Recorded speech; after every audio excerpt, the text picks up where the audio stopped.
आता वर्किंग महिला ना एस्पेशली अर्बन इंडियामध्ये एकदम ना मल्टीटास्किंग करत असतात, म्हणजे स्वतःकडे अजिबात लक्ष देत नाहीत.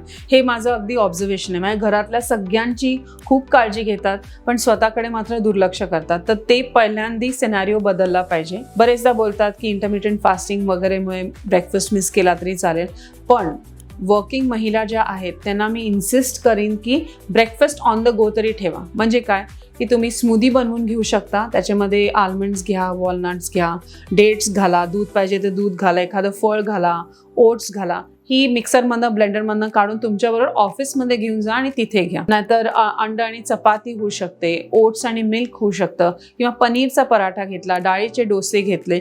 हे खूप इझी आहे प्रिपरेशनला. तुमच्या जे काय स्वयंपाक तुम्ही तयार करता त्याच्यामध्ये एक 5-10 मिनिटं काढून सुद्धा हे मॅनेज होऊ शकतं. आणि डिनर ना हेल्दी प्लेट मेथडनी, म्हणजे सॅलड 25%, भाजी 25%, तुमचं प्रोटीन पोर्शन एक 25%, त्याच्यामध्ये उसळी, डाळ, ताक झालं, पनीर झालं, किंवा नॉनव्हेज खात असाल तर ते, आणि मग कार्बोहायड्रेट्स. आणि कार्बोहायड्रेट्स जर तुम्ही कमी ठेवलं ना संध्याकाळी तरीही काही प्रॉब्लेम नाही आहे. आणि जस्ट एन्श्योर की तुम्ही गेल्या स्वयंपाक करून जेवून घेताय की 1-1.5 तासाची तरी गॅप असली पाहिजे जेवणाच्या आणि झोपायच्या मध्ये.